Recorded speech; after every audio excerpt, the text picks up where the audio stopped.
보실 성경 말씀은 계시록 17장 1절로 18절을 보시겠습니다. 또 일곱 대접을 가진 일곱 천사 중 하나가 와서 내게 말하여 이르되 이리로 오라. 많은 물 위에 앉은 큰 엄녀가 받을 심판을 네게 보이리라.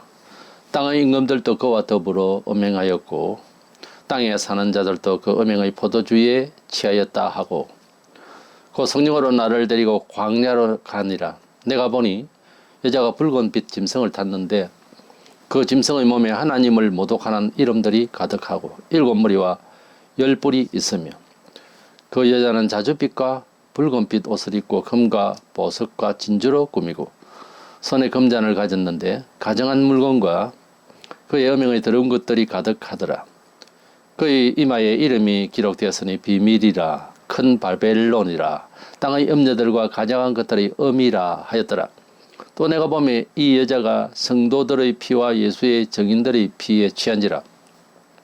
내가 그 여자를 보고 놀랍게 여기고 크게 놀랍게 여기니 천사가 이르되 왜 놀랍게 여기느냐. 내가 여자와 그가 탄 일곱 머리와 열 뿔 가진 짐승의 비밀을 네게 이르리라. 네가 본 짐승은 전에 있었다가 지금은 없으나 장차 무저갱으로부터 올라와 멸망으로 들어갈 자니 땅에 사는 자들로서 창세 이후로 그 이름이 생명책에 기록되지 못한 자들이 이전에 있었다가 지금은 없으나 장차 나올 짐승을 보고 놀랍게 여기리라. 지혜에 있는 뜻이 여기 있으니 그 일곱 머리는 여자가 앉은 일곱 산이요 또 일곱 왕이라. 다섯은 망하였고 하나는 있고 다른 하나는 아직 이르지 아니하였으나 이러면 반드시 잠시 동안 머무르리라. 전에 있었다가 지금 없어진 짐승은 여덟째 왕인 일곱 중에 속한 자라. 그가 멸망으로 들어가리라. 네가 보던 열 뿔은 열 왕이니 아직 나라를 얻지 못하였으나 다만 짐승과 더불어 임금처럼 한동안 권세를 받으리라. 그들이 한 뜻을 가지고 자기의 능력과 권세를 짐승에게 주더라. 그들이 어린 양과 더불어 싸우려니와 어린 양은 만주의 주시어 만왕의 왕의 심으로 그들을 이기실 터이요. 또 그와 함께 있는 자들 곧 부르심을 받고 택하심을 받은 진실한 자들도 이기리로다. 또 천사가 내게 말하되 네가 본 바 음녀가 앉아있는 물은 백성과 무리와 열국과 방언들이니라. 네가 본 바 이 열 뿔과 짐승은 음녀를 미워하여 망하게 하고 벌거벗게 하고 그의 살을 먹고 불로 아주 사르리라. 이는 하나님이 자기 뜻대로 할 마음을 그들에게 주사 한 뜻을 이루게 하시고 그들의 나라를 그 짐승에게 주게 하시되 하나님의 말씀이 응하기까지 하심이라. 또 네가 본 여자는 땅의 왕들을 다스리는 큰 성이라 하더라. 아멘. 세상 종말이 되면 온 세계 정치, 경제, 사회, 문화 모든 체제가 통합이 됩니다. 이것은 지금도 그렇게 염원을 하고 있는 실정입니다. 그렇게 해서 우리에게 하나님이 주신 은총을 얻고자 하는, 그래서 평강의 문화생활을 하고자 하는 것이 아니고 적그리스도를 위하게 된다는 데서 큰 문제점을 가지고 있습니다. 그 중에서 적그리스도인 세계 정치가인 독재자인 그를 위한 종교계의 통합된 종교계의 큰 거짓 선지자가 있고요. 그리고 그 단체가 아마 가톨릭을 중심으로 해서 될지도 모릅니다. 지금은 WCC와 여러 통합단체들이 나뉘어져 있는데 그때 가면은 다 연합이 될 것으로 봅니다. 그러나 그 종교단체가 세계적 지도자의 적그리스도의 녹을 벗고 또 보호를 받고 그러지만 나중에 결국은 그 짐승 적그리스도로부터 배신을 당합니다. 물론 종교단체가 적그리스도를 배신할 능력은 없고요. 왜 그렇게 배신을 당하느냐 하면은 적그리스도의 그 통치적 사상이 마귀 것이기 때문에, 마귀는 요한복음 8장 44절에 거짓의 아비라 했기 때문에 결국은 사기를 쳤다는 거죠. 그렇기 때문에 그 결과는 파멸이 오는 거죠. 이래서 이 큰 음녀로 표현되어 있는 계시록에 여자가 몇 나오는데 이 큰 음녀는 무엇인가? 이 큰 음녀의 그 멸망에 대해서 내용을 보고자 합니다. 문제는 이 큰 음녀는 무엇인가 하는 거예요. 계시록에 나오는 여자 중에서 큰 음녀는 진리를 배도하고 적그리스도를 오직 위하는 하나의 그 통합 종교 단체를 상징한다 이렇게 볼 수 있습니다. 어떤 경우로 이렇게 적그리스도를 위하고 또 우리가 이 큰 음녀의 이제 핍박을 어떻게 우리가 받게 될 것인가 하는 등에 대해서 내용을 보면 문제는 1절에 많은 물 위에 앉은 여자로 설명하고 있습니다. 이 많은 물 이것은 모든 세계인들에게 초항을 받고 영광을 받고 그럴 수 있는 단체다는 거죠. 15절에 물은 백성과 무리와 열국과 방언들이라 그랬습니다. 모든 세계를 말해요. 그 다음에 18절에 그 여자는 땅의 왕들을 다스리는 큰 성이라 하더라 그랬습니다. 계시록에서 바다는 세속적인 것, 땅은 종교적인 것을 뜻하고 꼭 기독교만 이제 제한해서 하는 말씀이 아니고 종교계를 항력합니다. 그러니까 땅의 왕들을 다스리는 큰 성이라. 우리가 그리스도 안에서 왕권적인 역사를 하고 있는데 꼭 그런 것보다 종교계에 있는 모든 지도자들과 또 그러한 단체들이 이 여자에게 지배를 당한다 하는 것입니다. 그래서 이 큰 음녀가 지금 현재 있는 세계기독교연합회라고 하는 WCC 안에는 하나님을 참신으로 예수 그리스도 외에는 다른 구주가 없다는 이런 기본적 보편 원리를 벗어나 있습니다. 그리고 타 종교도 들어와 있어요. 그래서 이 WCC는 이미 공산주의 사상으로 그런 단체로 판정이 났기 때문에 건전한 보수파는 그게 가입을 하지 않고 또 혹 가입했더라도 빠져나오고 이렇게 되어 있습니다. 이 WCC는 세계 기독교 연합회라고 하지만은 하나님의 진리에서 완전히 벗어난 세계 종교를 통합하려고 하는 사회주의 복음이라고 할까요? 그렇게 되어 있습니다. 아마 가톨릭의 교황 중심으로 해서 가톨릭의 교황의 그 체제는 대단한 겁니다. 세계 종교가 다 영향을 받고 있어요. 그래서 이 가톨릭 교황 중심으로 이 단체가 만들어지지 않을까 하는 것입니다. 2절에 음행의 포도주라고 되어 있는데 이것은 음행이라고 하는 건 성경에 구약시대에 이스라엘 백성들이 죄를 지으면은 음녀가 된 걸로 그렇게 해석합니다. 그래서 비유를 합니다. 그래서 하나님의 진리를 벗어난 상태를 음행한 것으로 세상에서 여러 죄가 있지만은 이성을 또는 법을 오도하고 정서상 사람이 혼란케 되어버리는 게 음행입니다. 이래서 진리를 벗어난다고 하는 것을 사기를 치다든지 살인을 했다든지 여러 가지 설명을 할 수가 있는데 음행에다가 비유를 해요.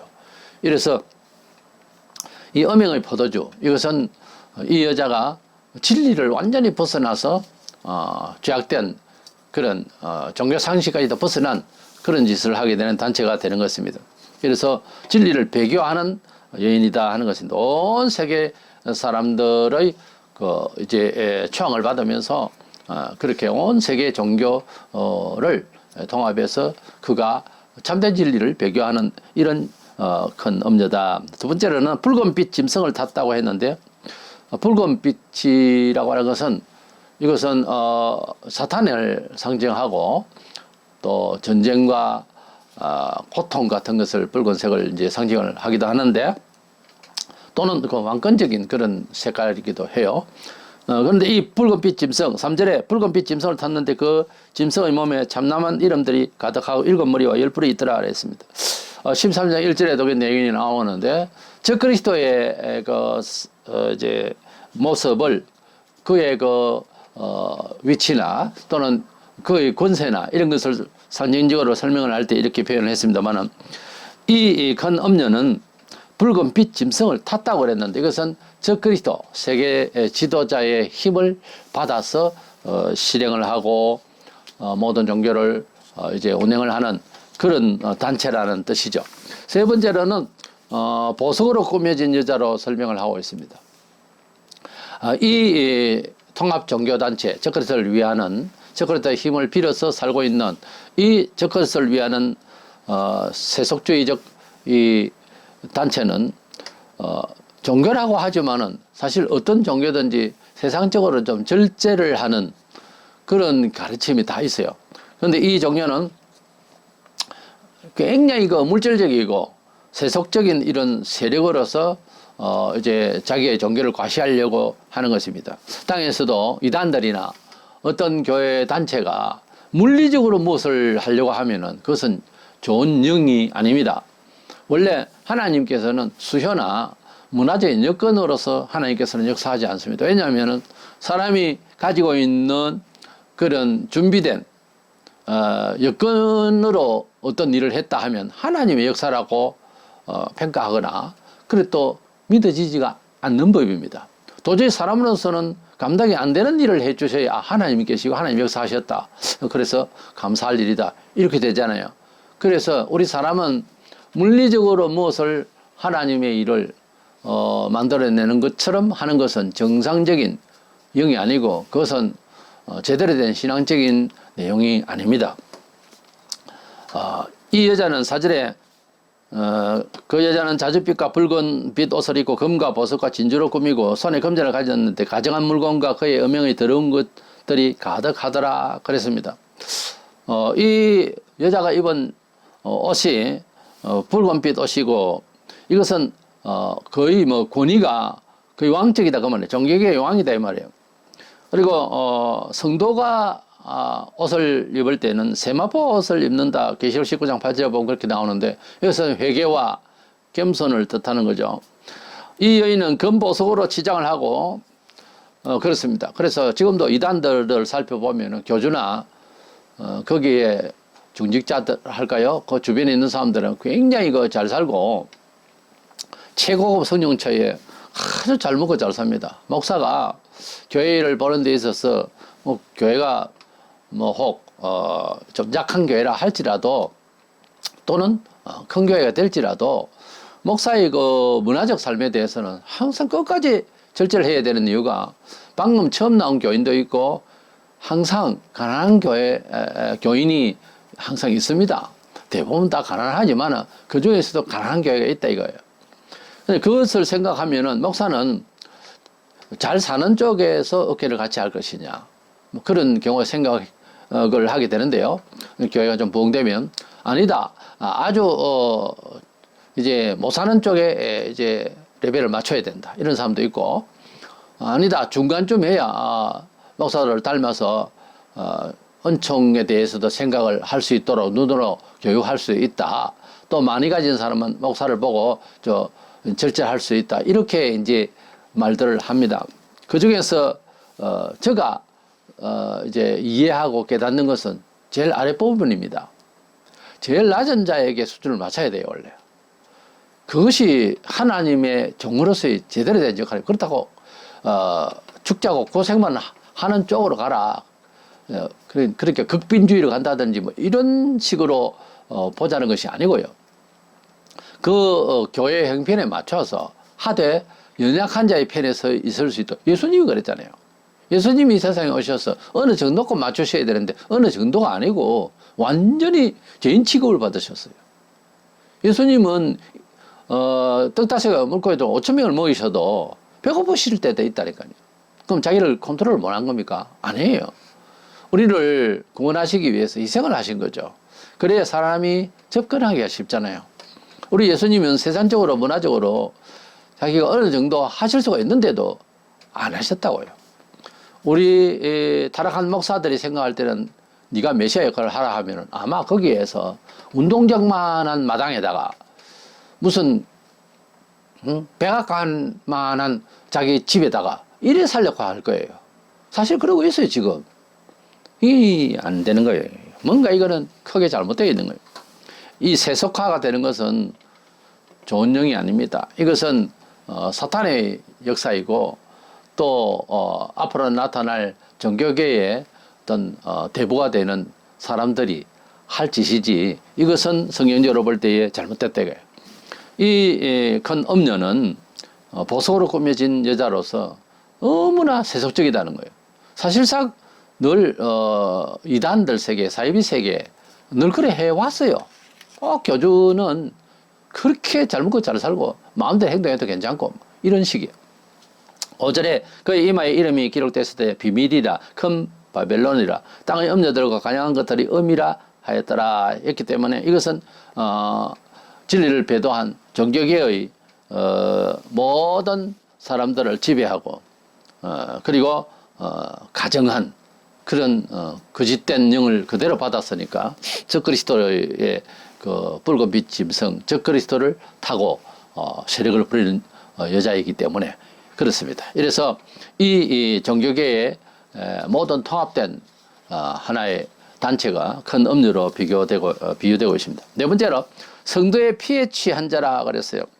6절에 보면 또 내가 보면 이 여자가 성도들의 피와 예수의 증인들의 피에 취한지라 내가 그 여자를 보고 기이 여기고 크게 기이 여기니 그랬습니다.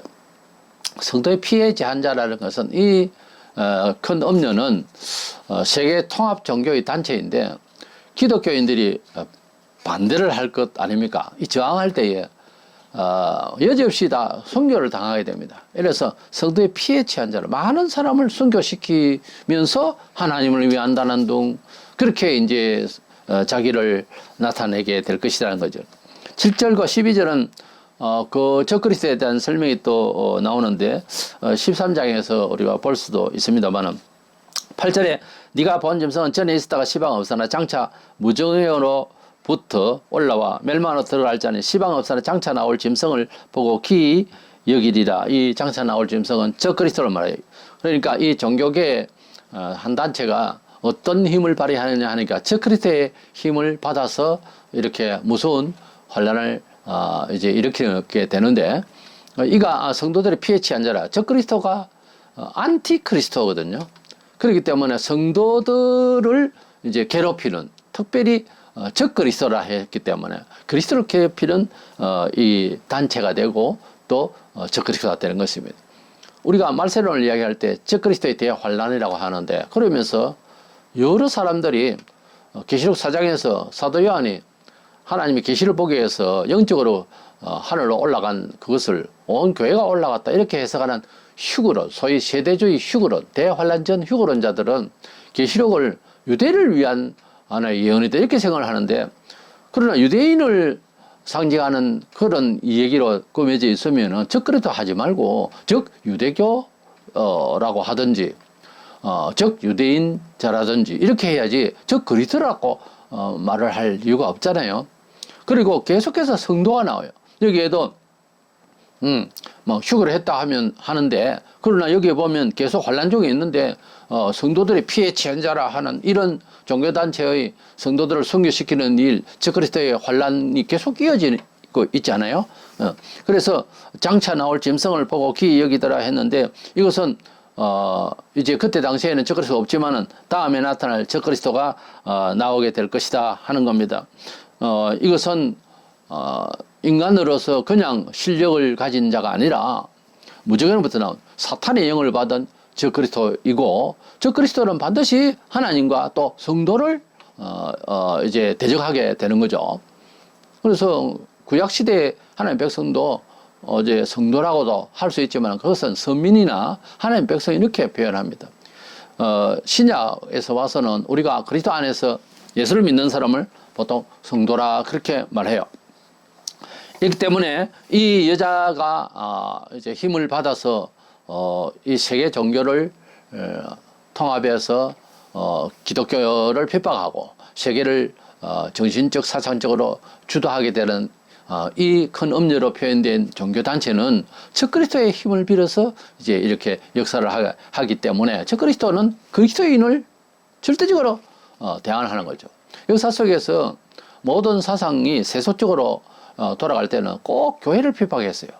왜냐하면 여러 세상 단체가 있지만 다 마귀가 주는 모양새 좀 다른 사상 단체일 뿐이지 교회만은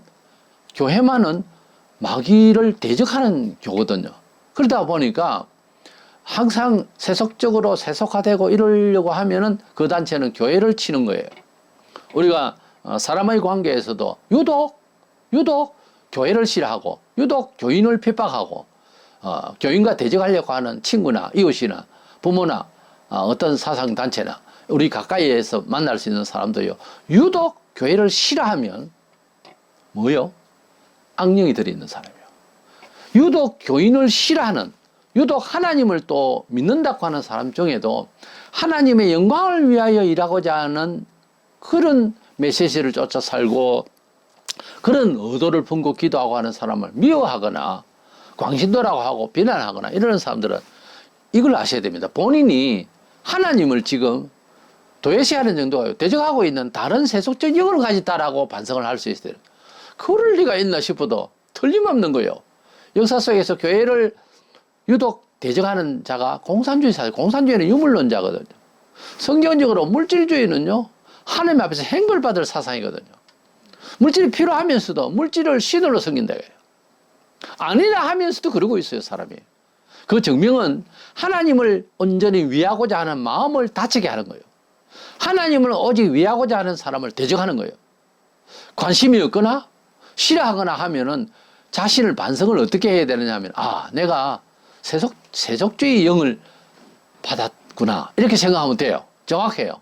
그 반성하는 그런 여러 가지 방식이 있겠습니다만은 그 원초적으로 사람 자신을 지으신 하나님께서 말씀하시고 기독교 역사 속에서 일어난 임산적인 내용을 보면은 하나님을 잘 믿으려고 하는 사람을 반박하는 사람은 악령의 역사라니까요. 그거를 빨리 인정을 하고 내가 악하다. 내가 왜 그 영을 받아? 나도 잘 돼야 되는데 하고 반성을 해버려야 되는데 끝까지 아닐 건데 합리적으로 막 방식을 찾고 그렇게 합니다. 그런데 20세기 초부터 들어온 자유주의 소위 현대신학이라고 하는 것이 인간이 얼마나 생각이 많은데 하나님은 우리에게 주신 말씀이 정말 신의 말씀으로 타당한가? 인간이라는 죄인이라는 입장에서 타당한가 안 한가를 연구를 했다고요.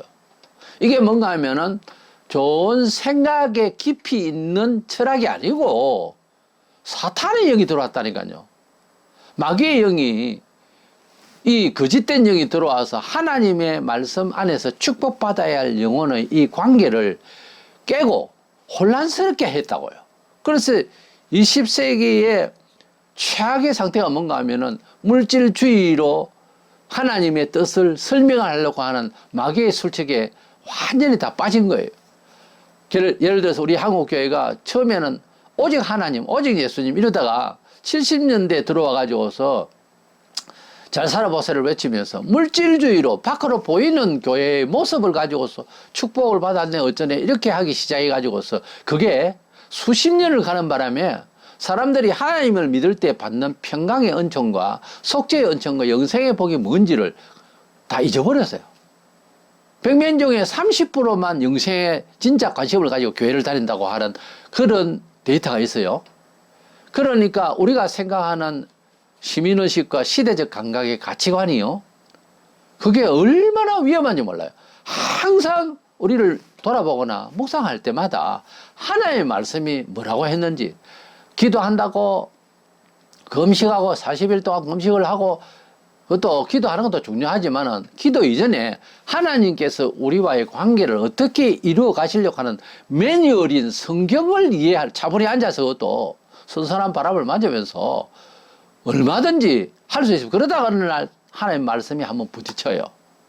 그리고 하나님의 말씀이 우리로 하여금 잘되게 하시는 말씀으로 매를 치는 것 같고 막연한 것 같고 해도 그렇구나 하는 것을 깨닫는 시간이 온다고요. 그것이 차라리 낫지 뭐 방언받는다고 랄랄랄라 그러고 뭐 기도하다가 무엇을 보았네 어쩌네 그런 종교적 신비적 경험이 중요한 게 아니라요. 그래서 신구약의 성경이 하나님과 우리 사이에 어떤 결탁된 어떤 언약의 체제가 어떤 식으로 사상화되고 어떤 식으로 문화화되고 어떤 식으로 우리를 교육하려고 하시는지를 자세히 그 정보를 알 필요가 있어요. 물건을 사도 어떤 매뉴얼이 어려운 말이 있으면 조금 민감하지 못한 사람은 무슨 말인지 못 알아들을 수가 있습니다. 그래서 설명을 드려야죠. 하나님 말씀을 집중적으로 연구한 사람이 신학이고 신학자고 또 목사가 되는 거예요. 근데 물어봐야죠. 목사도 늘 연구를 해야 돼. 다는 알 수가 없어요. 그래서 내용을 잘 파악을 먼저 한다는 게 너무 중요한 거예요. 파악도 못하고 그냥 나 이렇게 믿을래. 간단하게. 여기에서 이제 함정이 있는 거예요. 이것도 하나님 뜻이고 저것도 하나님 뜻이고 주구난방으로 엉망이 되는 겁니다. 그래서 항상 하나님 말씀에 대한 이해가 먼저 돼야 되는 거예요. 그리고 그 정보대로 내가 하나님께 순종하겠노라고 이런 마음을 먹어야지 대조 없이 그냥 종교 상식으로만 대략 어떤 집사와 어떤 목사가 어떤 교회가 어떻게 믿더라 이건 아니에요. 전폭적으로 그 한 교회가 완전히 4대 교회처럼 완전히 죽어버려 있는 그런 교회일 수도 있거든요. 그러니까 우리는 종교 상식은 일반 교양과 철학보다 너무너무 우리가 지배받는데 적극적으로 알고 보면 적극적이고 굉장히 중요해요. 이 인생사에 있어서 종교라는 게 뭐 종교 이야기 하지 마라 하지만은 그건 아닌 이야기예요. 잘못된 거예요. 그렇기 때문에 심사숙고하고 깊이 알고 하는 것이 중요하더라는 겁니다. 3절과 7절에서 말한 7머리와 10뿔은 적그리스도를 말합니다. 9절에서 7머리는 여자가 앉은 7산이라고 했는데 당시에 로마에 있는 7산이기도 하는 것입니다. 그래서 이 적그리스도의 배경을 설명하고 있는데 10절에서 12절에 보면 7 왕중에 5 나라는 망했고 하나는 현재 있다고 했고 하나는 아직 이르지 않았다는 이런 말도 있어요. 이것은 5은 망했다는 말은 애굽, 아수르, 바벨론, 메데파사, 헬라는 5 나라로 지나갔고 요한 당시에 로마가 당시에 있는 나라로서 6번째 나라고요. 7번째 나라가 일어날 것이라고 했는데 아직 이르지 않았다 한 것은 말세에 일어날 마지막 때 세계를 지배할 나라를 뜻합니다. 11절 12절에 보면 전에 있었다가 시방 없어진 짐승은 8째 왕이니 7 중에 속한 자라. 저가 멸망으로 들어가리라.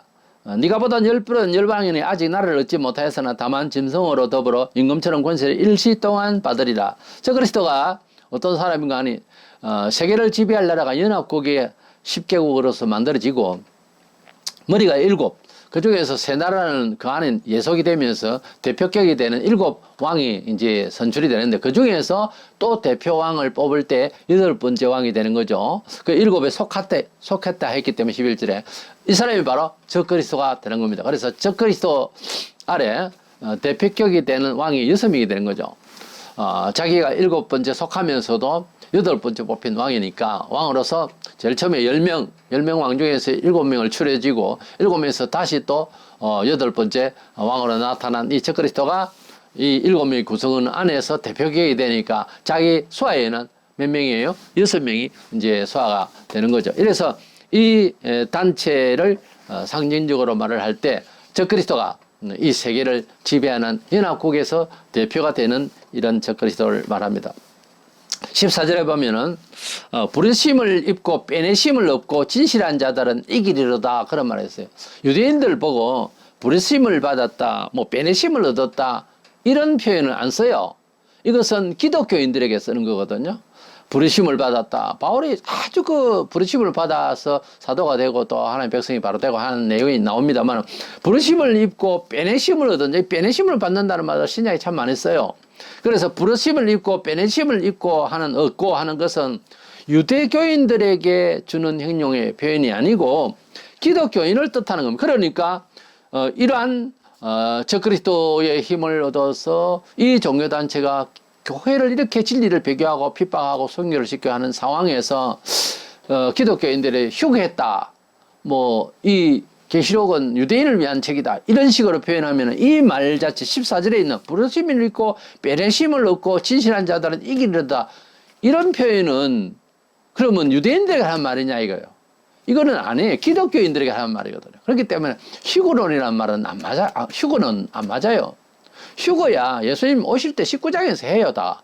그래서 환난을 피하기 위해서 휴거를 한다는 표현은 종교적으로 뭐예요? 피신주의고 이것은 기복적인 그런 세속적이죠. 결국은 그 영이 딱 속에 들어온 사람들이 그런 걸 좋아하고 타당하다 그러고 그렇게 바라고 그런 생각을 가지고 성경을 보니까 그렇게 꼬여서 보이는 것이지 사실은 성경을 읽고 군데군데에서 휴거론이 성립이 안 되는 소리가 자꾸 나온다고. 그 정도는 눈치가 있어야 될 거다 아닙니까?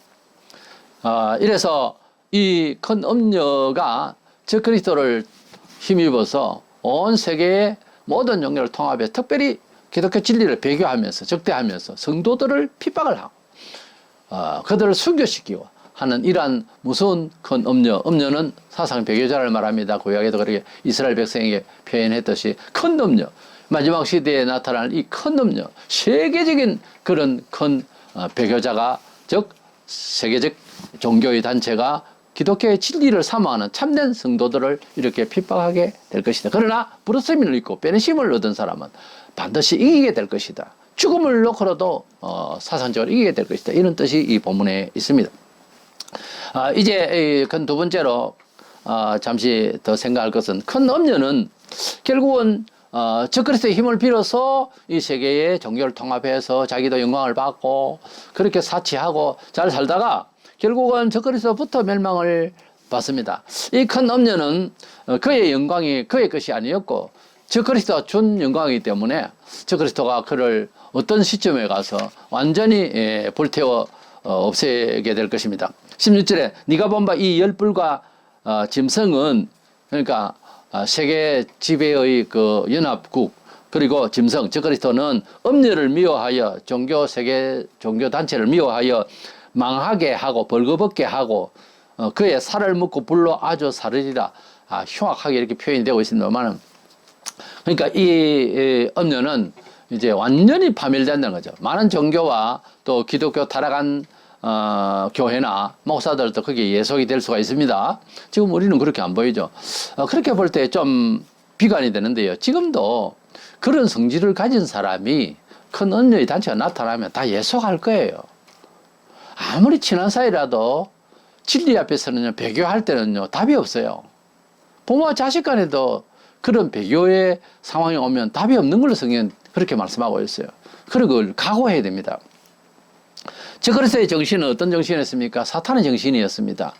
계시록 앞에 12장에서 사탄이 공중권세를 잡은 자로서 에베소 2장에 이 세계를 지배하고 있다가 마지막 때가 돼 성도들이 너무 고통을 받고 하니까 우리의 기도가 올라가다가 다니엘이 경험한 것처럼 또 마귀가 진을 쳐서 또 하나님께서 상달을 못하게 하고 하는 이 영의 하늘을 지배하고 있다가 미가엘과 그 천사들과 사탄과 그 천사들이 결전을 해서 그래서 거기에서 이제 사탄이 패배를 해서 땅에 내려와서 슉 내려오면 귀신과 함께 전부 다 몰고 내려오면서 이 사탄의 영이 타락한 천사 대장인 사탄이 적그리스도에게 속에 쑥 들어갑니다. 그래서 그가 뭐 용이라면 짐승과 아닙니까? 짐승이라고 표현되고 계시록 13장 1절에 그가 바다에서 올라오는 짐승, 세상에서 나타나는 두각나는 그러한 세계적 대통령인데 역사 속에서 전무후무한 그런 식의 능력과 그런 식의 지혜와 그런 식의 감각을 가진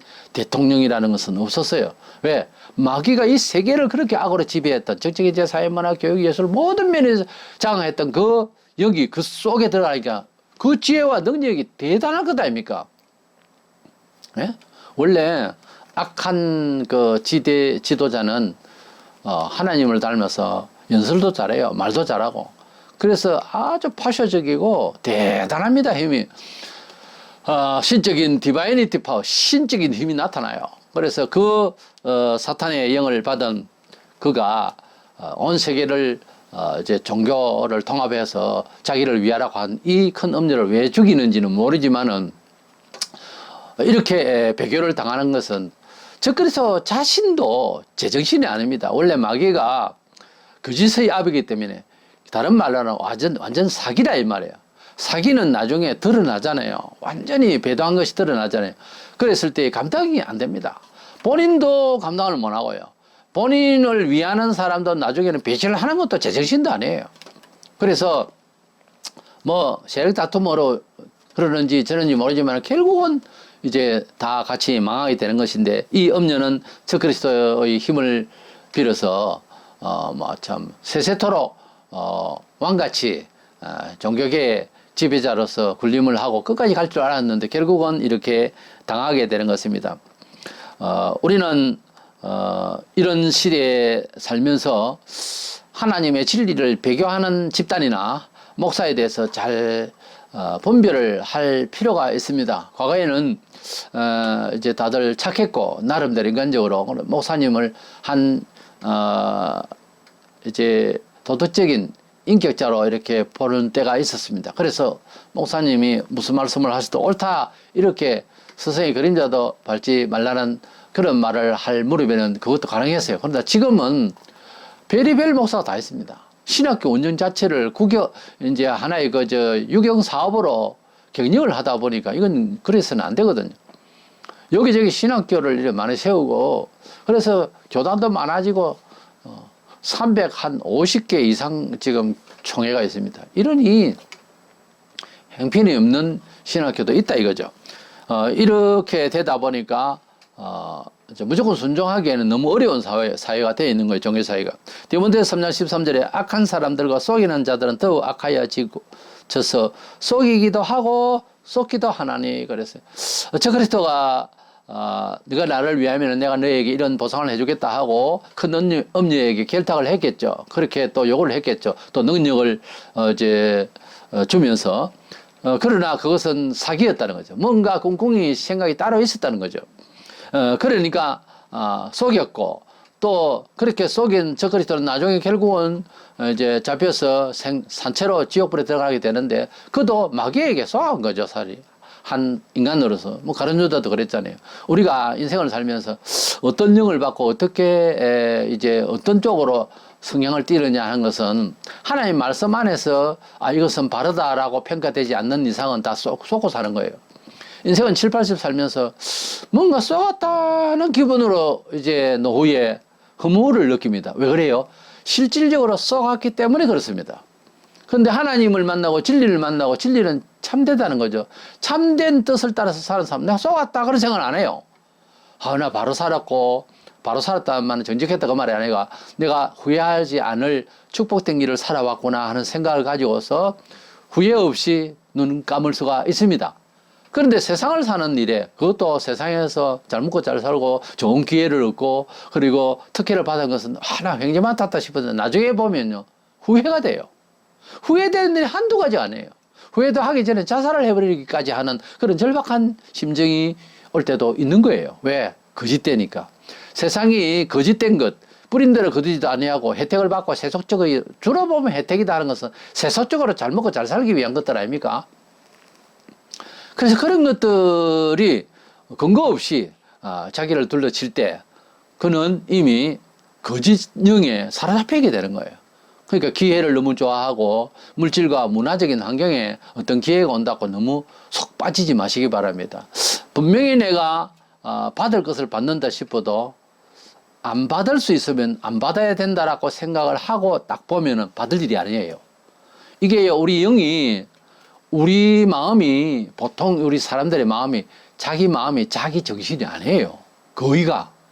그러니까 하나님 말씀의 공경성과 공의와 거기에 맞춰서 우리가 살아갈 때 더 절제를 해서 100이라는 숫자가 내 것인데 조금 잘라내고 80을 70을 가지는 게 훨씬 안전됩니다. 말을 할 때도 자기를 표현할 때 너무 넘치게 하지 말고요.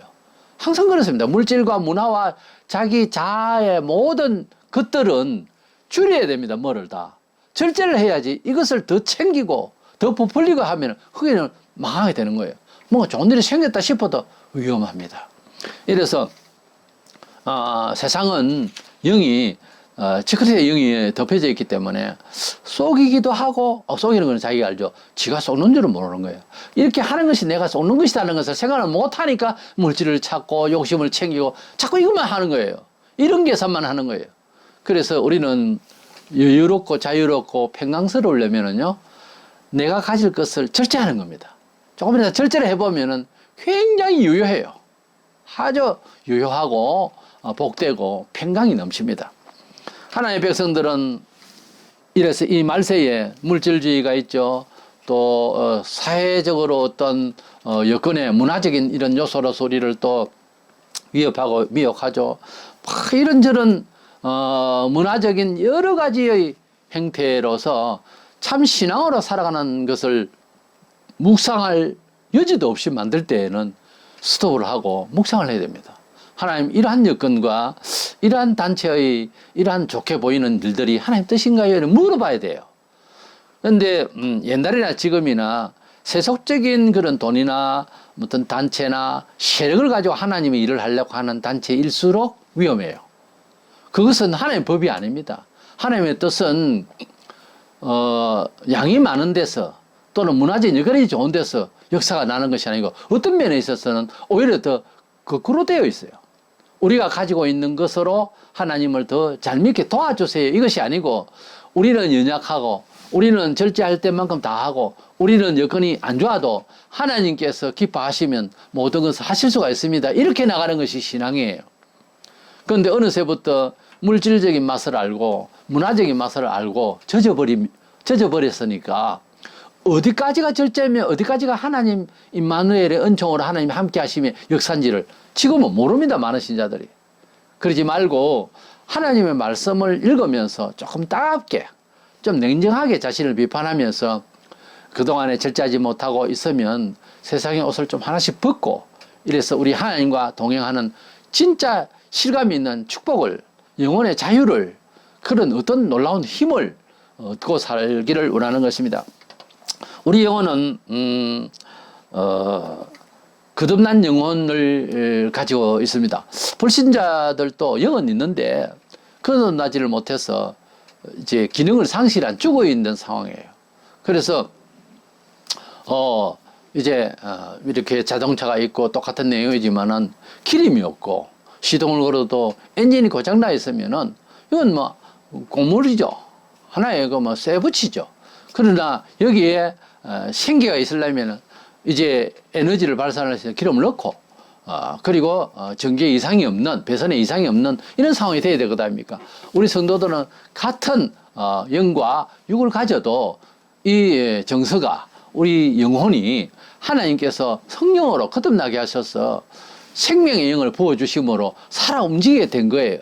더 잘 움직이고 더 활동적인 것은 차이가 있지만은 이제 살아났다고 하는 이 영이 있는 거예요. 이 영은 하나님 진리에서 모든 것을 판단을 하려고 하는 기질이 있어요. 기준치가 판단의 시금석이 관망하는 모든 지혜가 하나님의 말씀을 앞에 두고 그런 안경을 끼고 보는 거예요. 세상을. 본래 내가 배운 본래 나의 가정적으로 큰 나의 교육적인 안목은 따로 있는데 그런 기질이 세상에서 인정을 받았어도 하나님의 말씀을 앞에 두고 세상을 바라보는 색깔을 구별하는 이것이 훈련이 되어야 됩니다. 거듭나서 하나님 백성이지만은 항상 그래서 깨어있기를 원해야 되고 이 말세가 되면은 우리가 의식주 생활에서 여러 가지 문화적인 요소로서 이제 관심과 그런 느낌이 훨씬 신앙적인 것보다 빨라요. 접근하는 게 빠르고 영향을 빨리 받아요. 그래서 그것이 이제 체질화되면은 고치기가 참 힘들어요. 가난하다가 부자 되는 것은 즐거움이 있으려고 몰라도 또 절제를 하려고 하면 할 수도 있습니다만은 부자로 살고 태어나서부터 여유롭게 살다가 가난해 버리면은 굉장히 힘들지 않겠어요? 그게 그렇습니다. 경험이라고 하는 것이 그렇게 무서운 거예요. 우리가 선한 경험은 아프면서 절제가 필요하면서 받아야 됩니다. 그러나 악한 경험은 아주 그런 방자하고 아주 쉽게 그렇게 받을 수가 있죠. 세상을 살아가는데 우리는 어느새 물질 문화적인 그런 혜택에 대한 맛을 많이 알아버렸기 때문에 우리가 절제하고 하나님 앞에 시간을 들이면서 하나님 말씀 안에서 자기를 엎드리고 그렇게 판단하고 돌아보고 하는 이런 습관이 많이 상실이 된 상태입니다.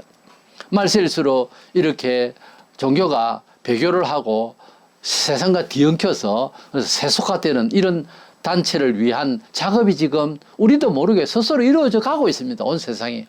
이렇기 때문에 이 큰 음녀가 나타나서 완전히 우리를 털어지기 전에 미리 우리는 빼내심을 받고 부르심을 받은 사람들로서 영혼이 거듭난 사람들로서 정체감을 분명하게 하고 남이 좀 미워하고 싫다 하더라도 특별히 교회 안에서 하나님주의 영광은 오직 하나님께 그러면서 자기가 영광을 다 받아버려요. 그죠? 나를 위하라는 거예요. 이게요 보통 문제가 아니에요. 이게 단순한 인격적 차원이 아니라니까요. 이 영혼이 굉장히 위험한 단계로 가는 겁니다. 그래서 항상 조심하고 혹시 그렇게 되어 있는 변질적인 모습이 나의 모습이 있으면 가슴쯤에 회개하고 하나님의 사람답게 살기를 간절히 구하고 고민하고 근심하고 하나님 뜻대로 근심하는 이런 긴장을 가지고 살면서 이렇게 살 때에 우리 시대에 적그리스도가 오고 우리 시대에 큰 음녀가 나타난다 하더라도 우리의 믿음을 잘 지키기 위해서 정결한 처녀처럼 신부로서 신랑 대신 예수님이 맞이할 준비로서 아무 부담이 없는 신부로서 나는 오직 내 신랑 예수를 바라보고 살았다고 할 수 있는 사람이 된다면 얼마나 인생을 승리한 인생이겠습니까? 비록 내가 가지고 있는 모습이 조금은 부족할지라도 마음만은 내 신랑 예수를 바라보는데 부담이 없는 신부가 된다면 얼마나 좋은 겁니까? 모든 것을 채워주실라는 지상이 아닙니다. 그날에 가면 우리를 최고 멋지게 해주실 예수님이 기다리고 있습니다. 때문에 우리가 세상을 살아도 땅에 발을 붙이고 살지만은 붙인 듯 만 듯 그렇게 사시기를 바랍니다. 좋은 집에 삽니까? 그러면 작은 집에 사는 듯 그렇게 사시기 바랍니다. 좋은 옷을 입었습니까? 그러면 누추한 옷을 입은 사람과 친구 될 수 있는 마음만은 가지시기 바랍니다. 좋은 차를 타고 다니십니까? 그러면은 좀 약한 차를 타고 다니는 사람을 무시하는 성향이 없도록 항상 조심하시기 바랍니다. 우리가 가진 것도 없는 것처럼 살아고 성경에 다 나와요.